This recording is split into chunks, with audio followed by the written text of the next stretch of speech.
Whether you're a skeptic or a believer, join me, Rob McConnell, as together we'll investigate the world of the paranormal and the science of parapsychology here on the X-Zone Radio TV show on XZBN and the X-Zone TV channel on Simul TV. Since 1990, the X-Zone Radio TV show has been the place where people dare to believe and dare to be heard.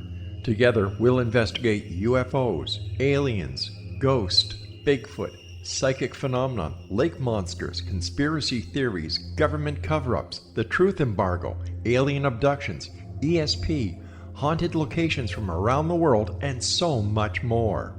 With over 28 years of broadcasting and more than 4,500 individual guests, the X-Zone is truly a place where fact is fiction and fiction is reality, as evidenced by the credibility, integrity, and professionalism of the guests that we bring to our international audience. If you have seen a UFO, had a close encounter, seen a ghost, Bigfoot, lake monster, or a story that you would like to share or have investigated, contact me, Rob McConnell, by sending me your email to xzone@xzoneradiotv.com, or you can call toll-free 1-800-610-7035, extension 143, and on Skype, X-Zone Radio TV.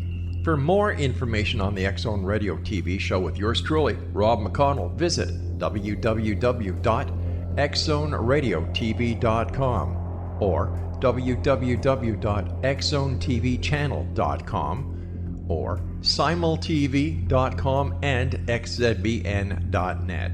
Until next we meet here in the X-Zone from our broadcast center and studios in Hamilton, Ontario, Canada, always remember, X-Zone Nation, keep your eyes to the sky and your heart in the light.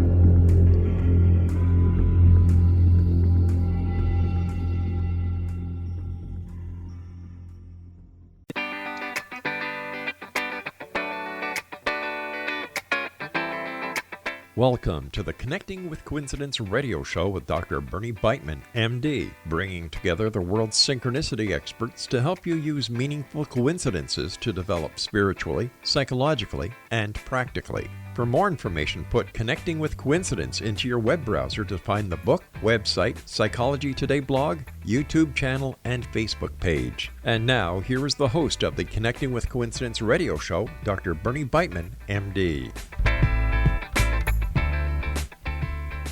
Welcome to CC with BB. I am your host, Dr. Bernie Beitman, MD, and I don't know if you remember the word homophones. Homophones are words that sound the same but are spelled differently. When I was in the 7th grade, our teacher asked us to collect words like this. You know, words like shoot the gun, laundry chute. Finding pairs was fun. Finding triplets was harder, like scent, 1 cent, a smell scent, a package scent. And then there's road, like a highway, or rode a horse, or rowed a boat. Row your boat gently down the stream. Now you can look them up on the internet. We had to figure them out from what we had read. Coincidences are like homophones, except that you can't look them up on the internet. Each of the elements is similar somehow, yet they are not the same. One of the people who has written me finds correspondences in massive amounts of detail, sometimes relating some fact of his hometown to movies or news or something he read. He sniffs out similarities somehow in all the differences and all the confusion. Our guest today has written the best collection of coincidence stories to date. Sharon Hewitt Rawlette not only read massive numbers of coincidence books, she has also organized the stories into excellent categories, starting with their possible explanation in the first section and going through their many uses in the second section. Sharon has a PhD from New York University and writes for both scholarly and popular audiences on the subject of coincidences. She is the author of the Psychology Today blog, Mysteries of Consciousness, the 2019 book, The Source and Significance of Coincidences, the book I just mentioned, and a forthcoming memoir on the role of coincidences in navigating love and loss in France. called The Supreme Victory of the Heart. It will be available in May 2002. Welcome back to the show, Sharon. Thank you very much, Bernie. I'm very glad to be invited back. And I'm very glad to have you. You had a coincidence involving your favorite number 33, that helped you decide on the job you're now taken of writing about coincidences rather than being an academic. Could you tell us about that? Yes. So this happened in the first year after I had decided to leave academia, because after I got my PhD, I had a postdoctoral fellowship at Brandeis University for a couple of years. And while I was there, I was trying to figure out if academia was really the place I wanted to be or not. And I had come to the conclusion that it wasn't. And so I hadn't applied for any other jobs after my fellowship was going to run out. I decided that I was really going to devote myself to writing. I didn't know that I was going to be writing so much about coincidences at that point, but I knew that I wanted to be writing. And so I decided to leave academia.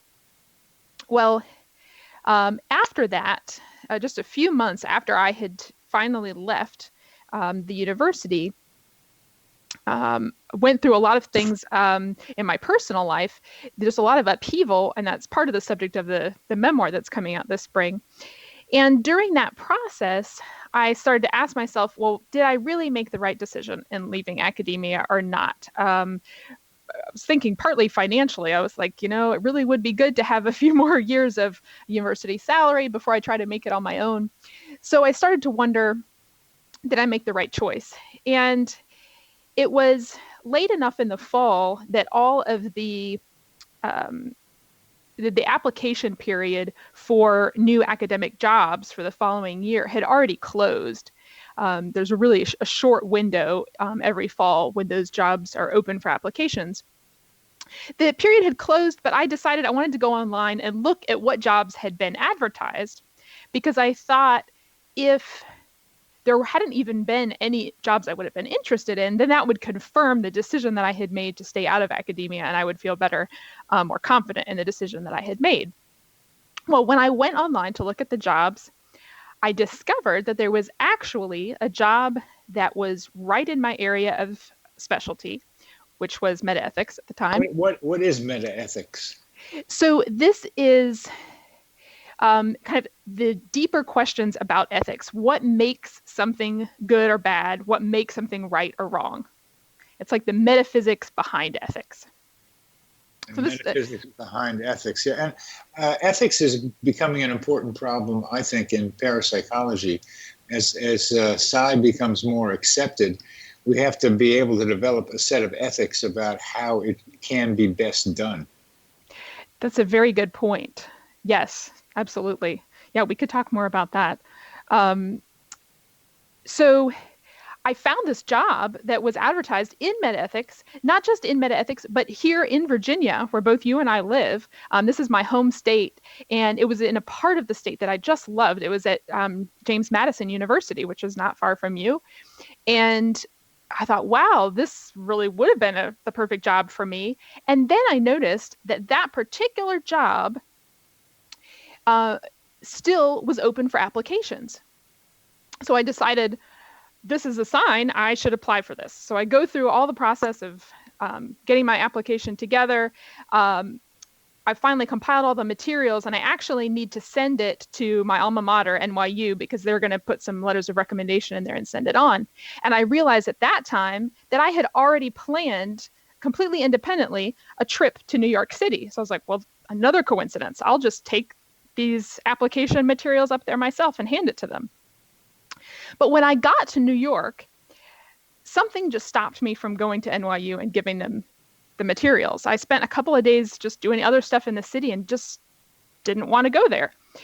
My last full day in the city, I was sitting in a friend's apartment, and I looked out the window at this office building that was across the way, and I saw all these people working in their office, and it kind of reminded me of what life had been like working in my office at the university. And I just knew in the pit of my stomach, I was just like, I just don't want to go back to that. I'm supposed to move on to something else now. I'm not going back. And I decided at that moment that no matter how many coincidences had gotten thrown at me, this was not my path. So I did not take my application materials in. And number 33 has been a real big one for you.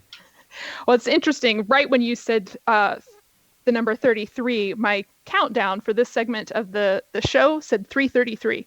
But yes, it is a big number for me.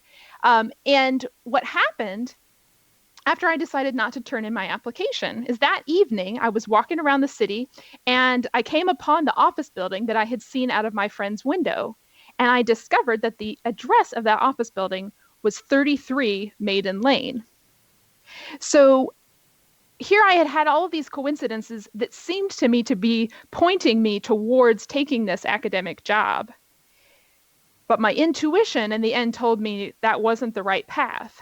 And when I made the decision not to apply for the job, suddenly I got this other coincidence that to me seemed to confirm you made the right choice. You weren't supposed to take that job. Yeah, that's what 33 means for you quite a bit. Yeah, it often comes as a confirmation. Mm-hmm. I think this one was a clarification for you, which is an important kind of coincidence challenge that you mentioned in your book. Yes. Yeah, I talk about these clarifying coincidences because sometimes we have coincidences like this that almost seem like they're misleading us. Like I could have looked back at those coincidences about this being the perfect job for me and felt like, well, why was the universe giving me this perfect job if I wasn't supposed to apply for it? What was going on? I think ultimately the coincidences aren't designed to tell us exactly what to do, but they're designed to help us listen to our own intuition, understand our own feelings, and ultimately make a decision for ourselves. So in that particular case, I was at a stage where I was doubting my own decision. And I think that this coincidence of this job at JMU was offered to me because it's like the universe was saying, okay, you think maybe I should go back to academia. Well, here's the perfect job. This is exactly the kind of job that you would want if you were going back to academia. Now see how you feel about this. And when I really thought deeply about the reality of what that would mean, I realized, no, that's not my path. Yeah, I think that's so important. A lot of the things that you've said, that we have some free will in all this. It's often debated, do we have free will or not? Of course we do. It's within a limited framework that sometimes we can decide, and it does make a difference. You can say fate always has decided which way we're going to go anyway, but that's another hard one to prove. But here's a situation where you had the ability to decide, and you decided. And I like to think of that as a demonstration of exercise of free will. Yes, I think our free will is so important in these cases. And that really the coincidences in our lives are not telling us what to do, but they're helping us to make that decision for ourselves. Good. We're coming to the end of this segment. You're listening to Connecting with Coincidence. I'm your host, Dr. Bernie Beitman, MD. This is the X-Zone Broadcast Network, and we are talking with Sharon Hewitt Rawlette.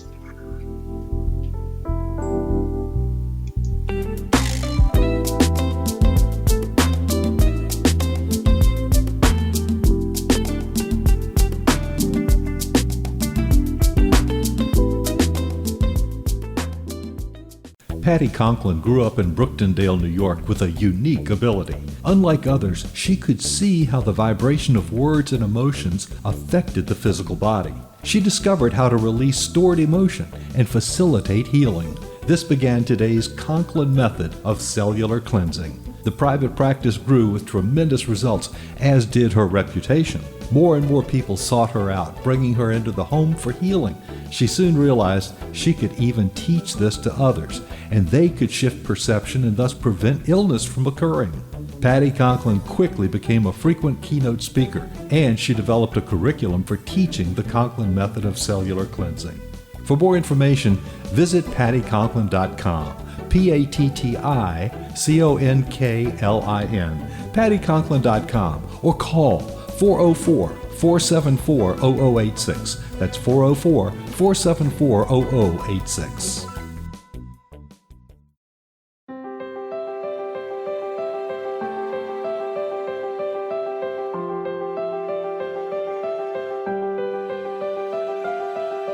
Mission Evolution is dedicated to the well-being of the planet and animals, as well as the evolution of humankind. One major factor threatening all three is increasing toxicity. Heavy metals and other environmental toxins are poisoning our bodies, deteriorating our brains, blocking our spiritual connection, and shortening our lives. Yet these poisons are extremely difficult to remove. I'm Gwilda Wiyaka, and I recently became aware of a product created from the marriage of nature and nanotechnology called Vitality. It's formulated from zoolite, whose crystalline structure binds toxins, gently carrying them out of the body. The light is only as clear as the window through which it shines. Clear your body, shine your light into the world. Visit vitalityhappens.com for a 20% discount. Enter code PATHHOME.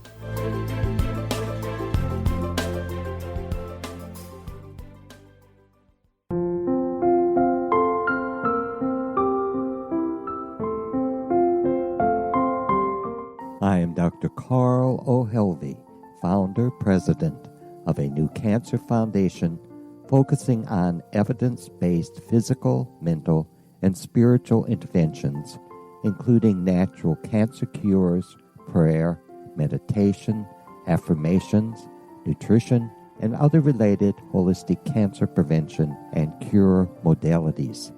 These are used in cancer education, research, and financing care. I ask for your help to continue this important work by donating at www.holisticcancerfoundation.com.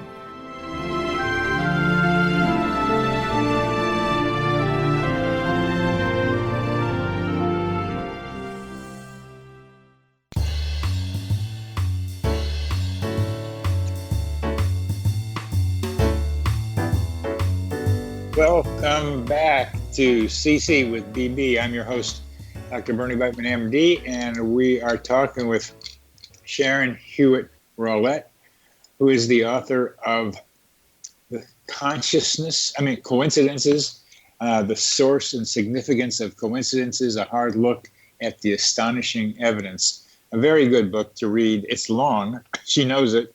She couldn't stop herself from throwing stuff in there. And I think she could have used an editor every once in a while in that. She did it all herself. But Are you volunteering for the job, Bernie? I am not. It's already done. It's already happened. That would be quite a massive undertaking. But I did have a few opinions going through because there was a bit of repetition sometimes. But it's a very, very well done book with a lot of good stories and a lot of good conclusion and very well written too. And then you weave in some of your own stories, which then become additions to your memoir, The Supreme Victory of the Heart, which is coming out in May of this year. But let's stay with the coincidences themselves. I was curious to hear that you say that you didn't know you were going to be a writer about coincidences, and yet you discovered that you were. How did that happen? So I think it was gradual in some ways. So right after the coincidence I was talking about, as far as the academic job and deciding for sure that I was leaving academia, I started to experience several more coincidences just related to my life in general and some of the personal things I was going through. But none of them were really so strikingly improbable that they were the kind of thing you could just they were reassuring to me personally, but I didn't think they were, something that, was paradigm shifting for the world. But then a few years later, I had this coincidence that I talked about the last time you interviewed me, where my phone, when I was in the United States, was showing me a map in France of the place where my friend that I was thinking about in France was at the time. when that happened to me, that was so strikingly improbable that I couldn't get it out of my mind. And I really needed to understand what this phenomenon was that had so influenced my life, because that was really life-changing personally, and then also on this theoretical level of what does this mean about the nature of the universe. I started asking myself a lot of these deep questions. I started asking myself a lot of questions about statistics and how we could quantify the probability of these things happening, because I really wanted to know how improbable was it that this would happen, with all of the, 7 billion people on the planet, somebody's going to experience something this wild and crazy. So does it really mean something deep about the nature of the universe? That phrase, somebody's going to experience something wild and crazy, which is the favorite line of statisticians or frequentists, people who say it's all probability. Mm-hmm. And it's such a reverse thinking, because it happened to you, therefore it has to happen. And they can't predict that was going to happen, but because it happened, and therefore they put it in this large realm of everybody. Weird things happen in large populations. We don't have to go into this one too much. You've tried to take this one apart too, in your first Psychology Today blog with me. But I just wanted to get past that. So anyway, but that was one of those burning questions that I wanted to answer for myself. So it became such an important topic for me to investigate that I spent, 4 years just researching exclusively this topic, and realizing along the way that I had compiled so much information and had, tried to systematize it in a way that would be helpful, I thought, to other people. And so I decided it needed to be a book. So I kind of combined my two interests in writing and in coincidences to produce this. I get a kick out of these triggering coincidences. I'm trying to see what really gets people's attention about them. And mine was my dog when I was 8 or 9, and then my father choking around the same time I was 3,000 miles away. Those two got me going, and this one got you going. And there are different ways that other people get going. And there's something about a signature of the person's mind that, to me, tells me something about them. One of the characteristics of your book, and also in a parallel way with Robert Hopke, is you have more stories about women than I've seen a lot of books have.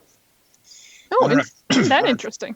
Yeah, I don't know if you've noticed it, but no, that is, I didn't do any count, but a lot more women's stories, and more men's stories in a lot of the books that I've read. Not that there have been men and women's stories, but women are more prominently featured as a central character I think, in your stories. And Robert Hopke, who is gay, features more gay men's stories in them. So it may be something for you was subconscious. For him, it may have been just part of the experience he had.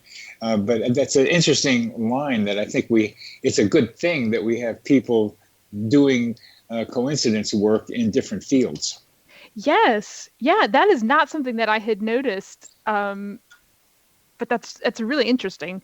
And yeah, it takes, because so many people are starting to get interested in the subject of coincidences. There are lots of books out there now, and in reading so many of them, I didn't think about it as explicitly as you did, but you learn something different about the phenomenon from each person's take on it, because those people, each person seems to have their own signature, like you're saying, the way that coincidences tend to happen to them.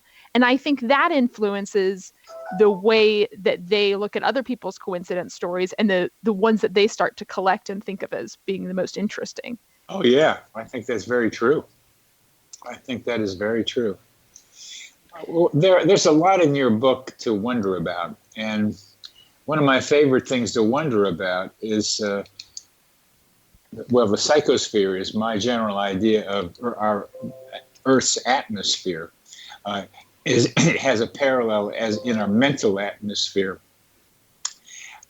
And I like to see about what's populating the psychosphere as in my way of thinking about things. And so much of your book is about discarnate beings in influencing decisions and activities of us people walking around in Earth suits over here.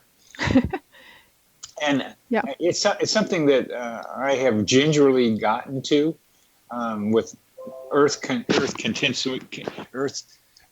Coincidence Control Office that John Lilly intended to define. That there seem to be some kind of conscious intention entities around us someplace, and I'll say in the psychosphere, that we can make contact with. And you now firmly believe that there are entities up there influencing us, often through coincidences. Could you tell us some about that? Well, I think it's really interesting to think about what these entities are. Okay, so because a lot of people talk about angels, or they talk about spirit guides, and some of them have had pretty clear-cut experiences that lead them to believe in the existence of angels or spirit guides. I myself have not had those experiences, but I've seen so many people tell their own experiences about interacting with spiritual beings of some kind that I am inclined to believe that those beings are real. On the other hand, people talk about influences of deceased loved ones. Oh, yes, that as well. But being the philosopher and the metaphysician that I am, I'm very curious about what the ultimate nature of these other beings is. And you hear in some of these accounts that people give of interacting with these other minds in the spirit realm, for lack of a better term, that eventually a lot of them will be told by these beings that these beings are actually part of them. Now we're talking specifically about spirit guides and some of the angel stories, where they will have been guided by these beings and helped to make decisions in their life in a positive way, and then eventually they'll be told, "Well, I'm just part of you. You're just talking to yourself and talking to me as a spirit guide." So I don't have a firm belief about how separate we are from these other beings. I'm kind of glad that you say that, because I hadn't seen that in your book, but they're part of us. Because I have this image of each of us walking around on Earth with a kind of kite in the psychosphere that is attached to our minds. And this kite, think of it as like a kite or even a balloon floating around in there, and it's picking up stuff from the psychosphere about us. It's still attached to us. Mm-hmm. It's a part of us that we haven't recognized, but it's still attached to us. So it feels like it's somewhat separate from us, but it can be something that's kind of like a radar thing that's picking up stuff that if we tune into that machinery up there, we can get some information. Yes, I think it's a very similar thing. And I think it goes even further, because I think that kite can have some independent consciousness as well. And we need to stop there. Maybe we can do that on the next segment. You're listening to Connecting with Coincidence. I'm your host, Dr. Bernie Beitman, MD, on the X-Zone Broadcast Network. We're talking with Sharon Hewitt Rawlette.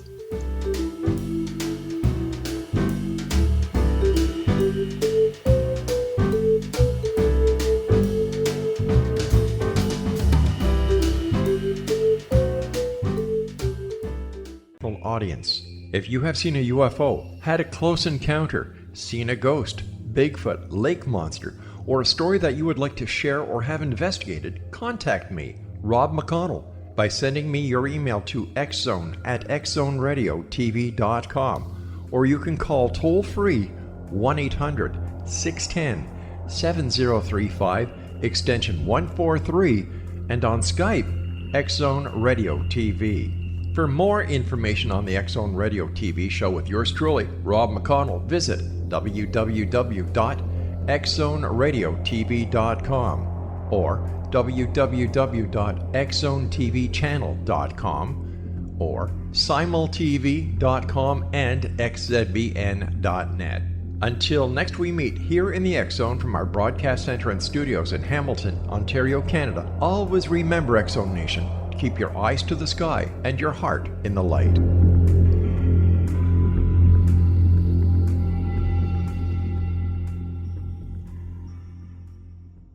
Join Patty Conklin and Healing Within Radio each week. More than entertainment, Healing Within offers educational, useful tools for everyday life. Listen for help overcoming fear, anxiety, and depression.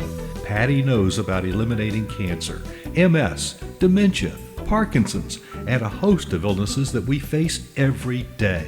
Life can be good. Life is good. All you need are simple tools to start changing your life. Start right now by visiting pattyconklin.com, PATTICONKLIN. No matter where you are in the world, you can work with Patty through Skype, phone, or in person, visiting one of her retreats in Georgia. Visit pattyconklin.com today or call our offices at 404-474-0086. That's pattyconklin.com or call 404-474-0086.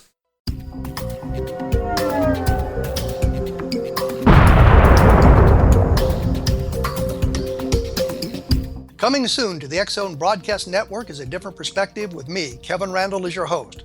We'll be taking a close look at what is happening in the world of UFOs today with side trips into the paranormal.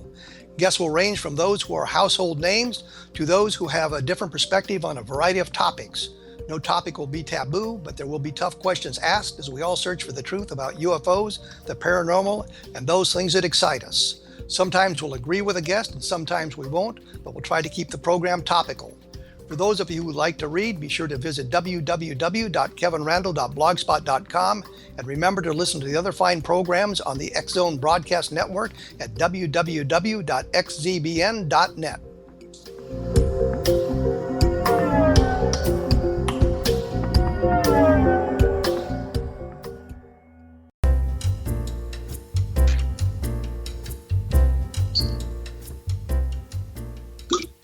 Welcome back. Welcome back for sure to CC with BB.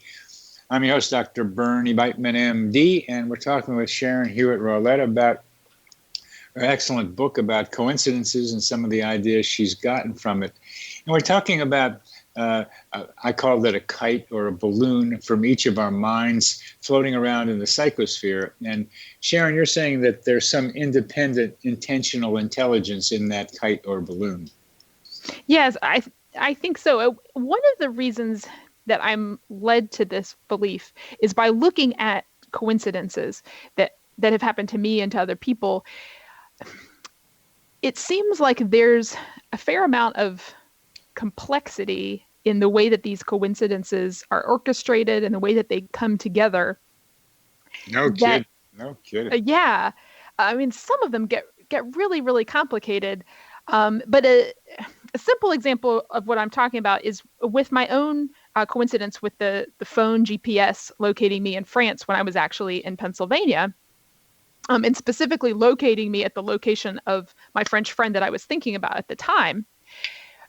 One of the really odd aspects of this coincidence is that when I had this intuition that the phone was probably showing me where my friend was at that time, I didn't actually know where he was. And so I just Googled his name and the date that this event had happened. And it happened that for that day, his blog listed an event that he would be at and told me the place, the town name. And so I was able to see that matched the location of the map that my other friend in Pennsylvania, that her phone had shown me. So it was like something had not only created this weird coincidence with the phone showing me my friend's location in France, but had also orchestrated a way for me to find out that that's where my friend was on that day. Because on his blog, he maybe had, I think he had 5 days out of the whole year where he had a location listed for a particular day. So it was he was thinking about you too, around the same time, as I understand it. And I've had plenty of stories, and you have too. And it's fun seeing some of your stories, like the photograph years ago showing the two people talking now were in the same photograph together. That one I have seen many times, and there are other ones like that I didn't see. That I saw other examples of stuff that I had seen. So these categories are coming out, and this is a category, I think, of two people in a dance, two people who are tuned into each other and somehow running into each other. And it comes out in a more concrete way with a couple of people in a class I was giving who kept running into the same guy all the time, and they didn't have much of a romantic anything between them, at least from one side of it, but they go around town and there the other one would be, and it was perplexing. It was like they had a bungee cord connecting them, and that bungee cord would stretch and then bring them together in the same place sometimes. I have a friend I haven't seen in years who I really care about, and we have a mutual friend, and the mutual friend told me that over the past couple of months that the friend I haven't seen for a while and I are coming closer and closer together, even though we don't know it. We're showing up at the same place. So it ended up that on Tuesday, a couple of days ago, when I was having dinner with this in-between friend, she told me that the person I hadn't seen for a long time had also suggested that she and the friend I was having dinner with also meet for lunch at this same place. That was on the same day. And that's the same day that she broke up with her boyfriend, the friend I hadn't seen before. So and this has been happening, according to the in-between friends, for a while, but she didn't tell me about it. Like we were both like angling in on each other without really knowing it. Yeah. Because we both wanted to see each other. And that's what I look at, kind of like what's going on here. Yeah, but from one perspective, cases like that could look like it's almost a mechanistic kind of magnetic attraction that just kind of tries to, pulls you together to the same location.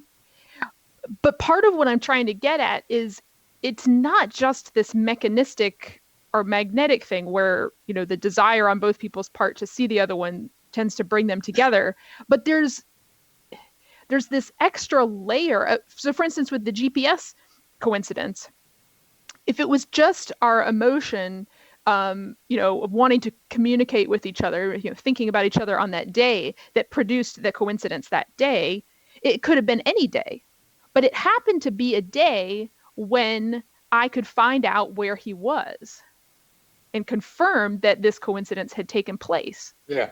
So it wasn't just, blind emotion creating the coincidence on that day. It was calculated in a way. And how do you understand that happens?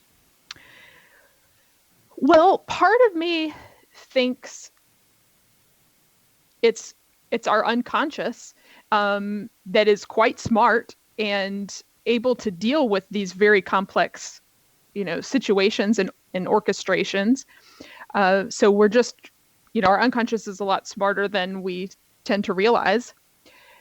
But at the same time, I'm also led to wonder, well, was there a higher consciousness involved? Was there someone independent of my friend or myself who is saying, look, these two people need to know that they're thinking about each other, so we're going to orchestrate this so that they figure it out.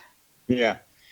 Yeah, and that's part of the challenge of what you are writing about, and when you talk about the discarnate beings, is how far can we go with our own being here on Earth thing going on, and how much is out there orchestrating some of this. And I know you're convinced that there's some orchestrating intelligences out there. I mean, you live your life knowing that. Well, there's definitely a mind that is much wiser than mine and much more that knows much more than my mind, that is in charge of the events of my life. Now, whether that ultimately is just part of my mind that I'm unconscious of, or whether that is something more like God or something in the middle, like an angel or a spirit guide, I'm not sure, but I know that it's bigger than just my conscious mind. Well, there gets to be a place where separating your mind from this other mind becomes problematic. The lines become blurred. And that's what I look at in the psychosphere, is that there are places where there's merging happening.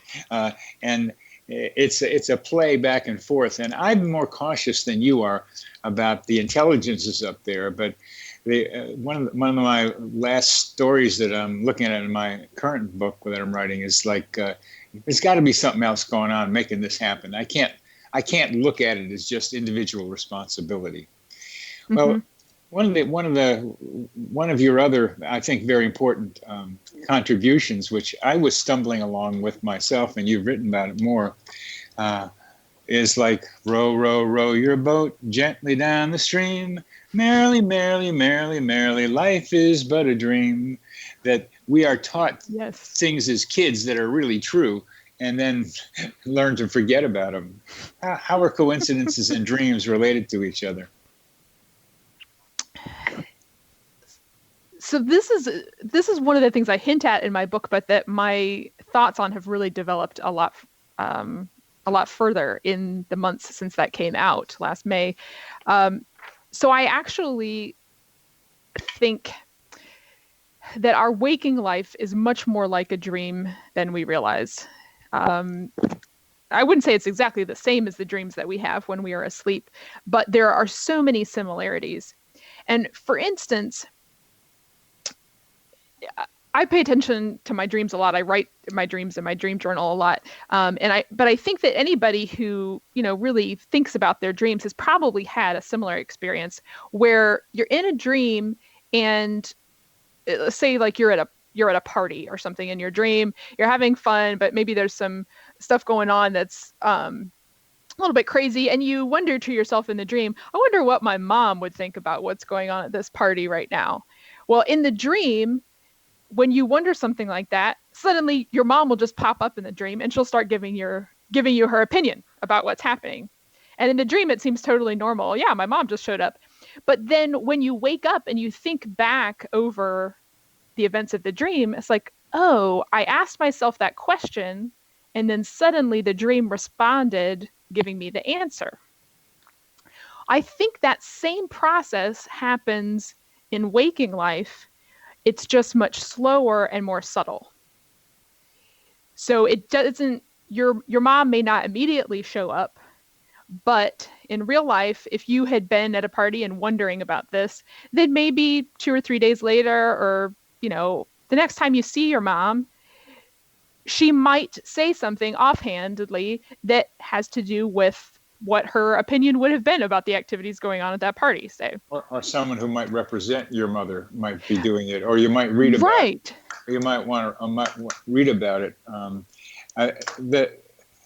This isn't directly related because we're coming to the end of this. As I was reading through some of your book, there were 3 different times when I'd be thinking about something, and then I'd pick up your book and there it would be. And You Are Not Alone is one of those things. I was thinking about You Are Not Alone, and then I looked at your chapter. You're listening to Connecting with Coincidence. I'm your host, Dr. Bernie Beitman, MD, on the X-Zone Broadcast Network. We're talking with Sharon Hewitt Rawlette.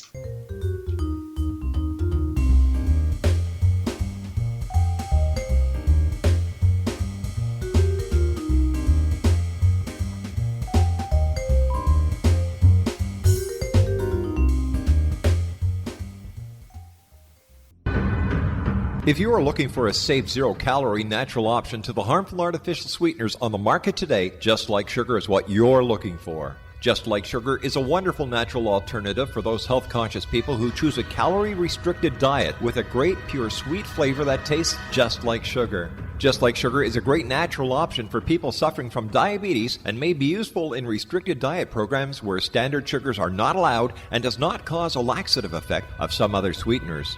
Just Like Sugar comprises a perfect blend of chicory root fiber, natural calcium, natural vitamin C, and Just Like Sugar's sweetness comes from the natural flavors from the peel of the orange. Just Like Sugar is a natural alternative to harmful artificial sweeteners and will change the way that you believe all natural sweetener products taste. Just Like Sugar is available at your local Whole Foods markets, Wild Oats markets, Henry's, Sun Harvest, and many other fine natural food stores in the U.S., Canada, and worldwide. They are here, and they've been here for thousands of years, making their presence known in the shadows. They might be seen by a lonely motorist on a deserted road late at night, or by a frightened and confused husband in the bedroom he is sharing with his wife. But who are they? What do they want? Why are they here? Perhaps most concerning, has the government been aware of their presence all along? The new book by Ellie Marzulli, UFO Disclosure, the 70-year cover-up exposed, delves into the world of UFOs. Can full disclosure be soon? Order now and receive a free hour and 37-minute DVD on the UFO phenomenon. UFOs are real. Get both the book and the DVD, a $40 value, for only $19.99. To order your book and DVD today, go to lamarzulli.net. That's LAMARZULLI.net. You have heard of the X Zone? Now watch it on Simul TV, plus 500 video games, live TV channels, free video on demand, worldwide, and more. Does this sound like tomorrow's television? Well, it is, but you can have it today, right now. It is Simul TV. Simul TV offers what the others only wish they could provide. 15 exclusive channels like X Zone, sci-fi, and horror. We are worldwide. No other provider offers that. 500 built-in video games. No need to have an extra expensive system. We have them included. Free video on demand. Live streaming events from around the world, interactive online network, and much more. Tomorrow's TV today. Simul TV. Sound too good to be true? Well, it's not. You can have Simul TV today. Sign up at simultv.com. Do it today.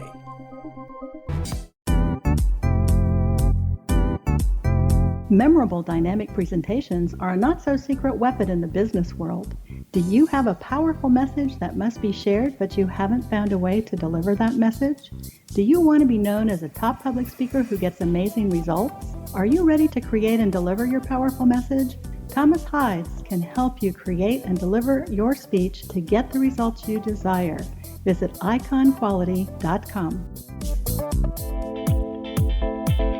Did you expect your business to flourish, but instead it plateaued or didn't get off the ground yet? Would you like to achieve massive goals and discover new sources of income within your business? When you're ready to experience that type of success with fast results, Cindy Hendricks is the business coach for you. Her work with entrepreneurs and business owners has been life-changing. To get you and your business where you want to be, go to imaginemoresuccess.com. Has the fear of public speaking stalled your business or personal life? What would you give to develop and maintain supreme confidence? Have an invaluable private program to always perform at your best. Imagine how you would feel. You can have all that and so much more today with Thomas Hides' life-changing course called Number One Fear Unleashed. Visit numberonefear.com and be liberated from your fear of public speaking.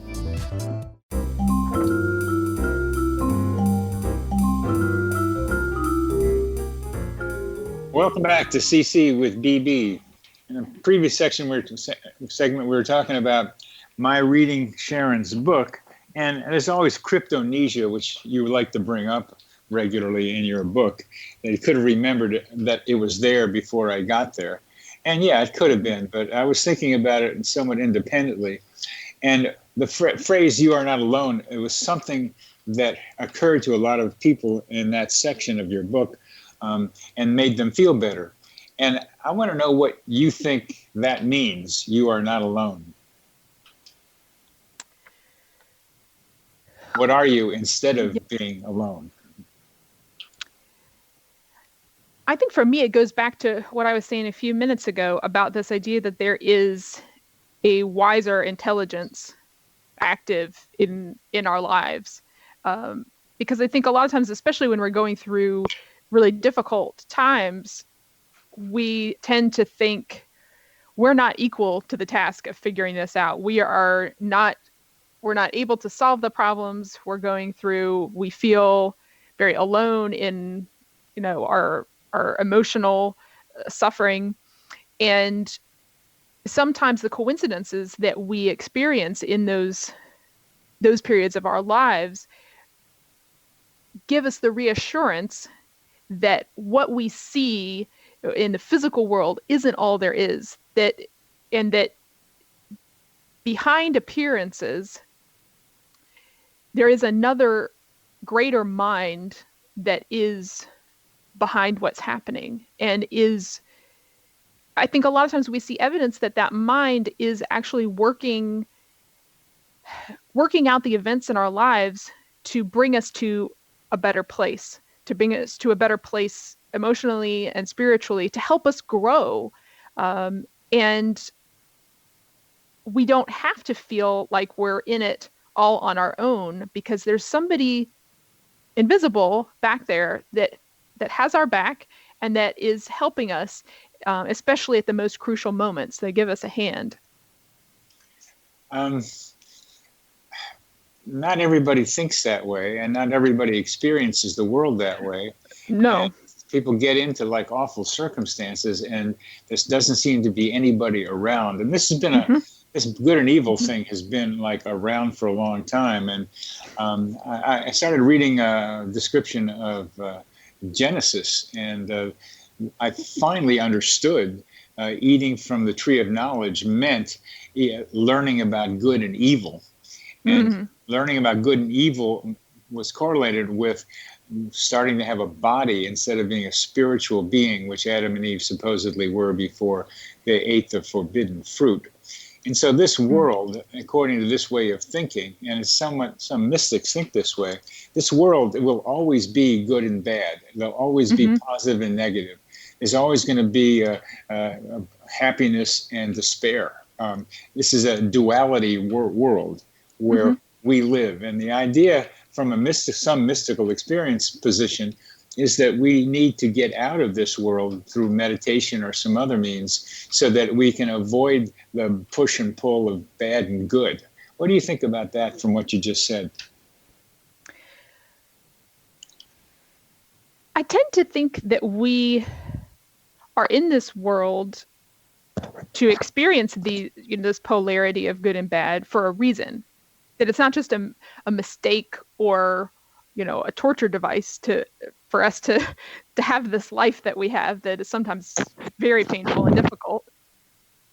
I think that we are here for a reason, and that reason can often be very obscure, and I think that's part of the purpose of living this life is not to always have all of the answers, to be wandering around in the dark quite a bit, so that we have to rely on our inner resources. We have to rely on our intuition. We have to rely on our ability to choose good over evil, to choose love over hate or fear.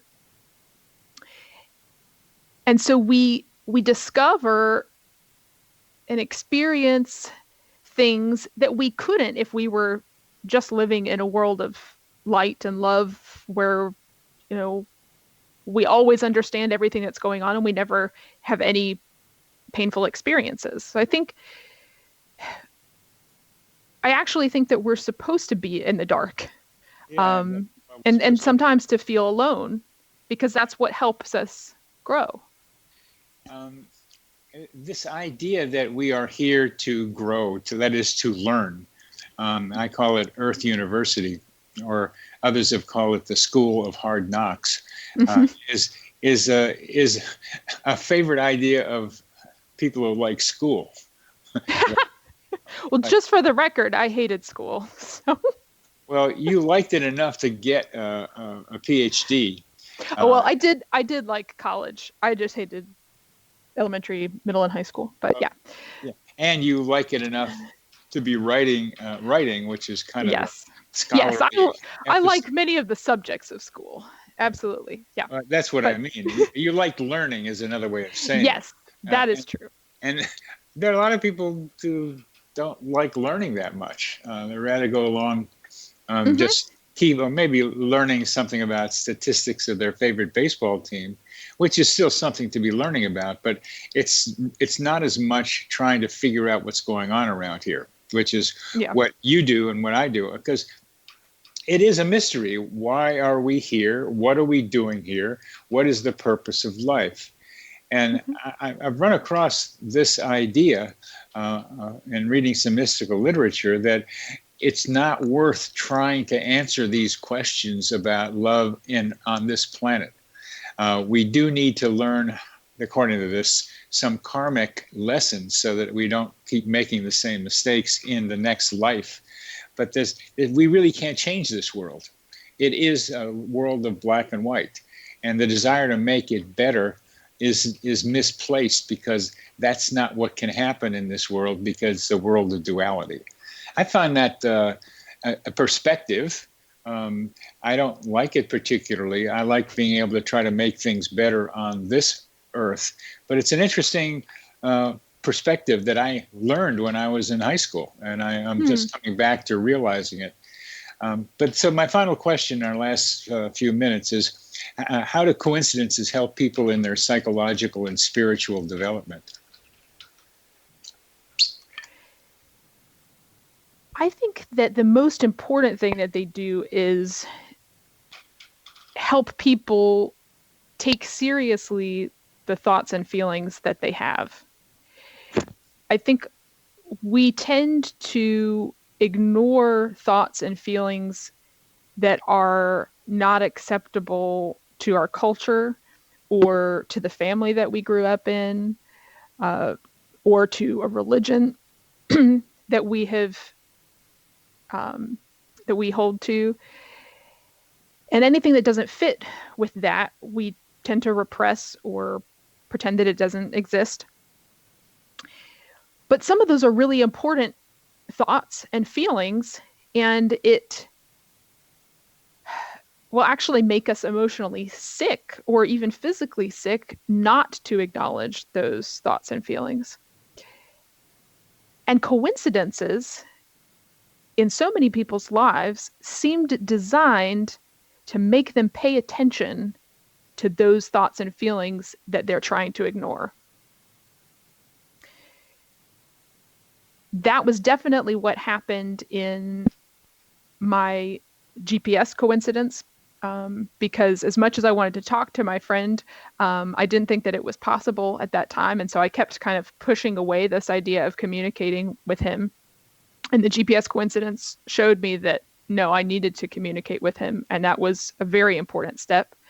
In the situation with me leaving academia and not being sure about it, I was dealing with my desire not to be in academia, but also feeling a pressure from the culture at large to do this job that I'd been trained for, that paid well, relatively speaking, and struggling with whether my own feelings were valid in that regard, or whether I should listen to the voice of the culture around me. And the coincidences in both cases helped me to gain important clarity about what my own feelings were, and to accept those feelings as valid.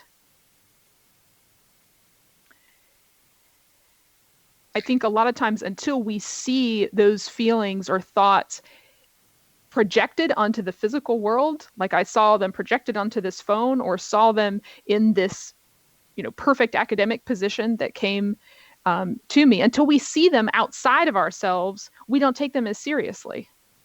We need mirrors. We need Yes. Yes. And coincidences, especially the ones that are wildly statistically improbable, really will get our attention.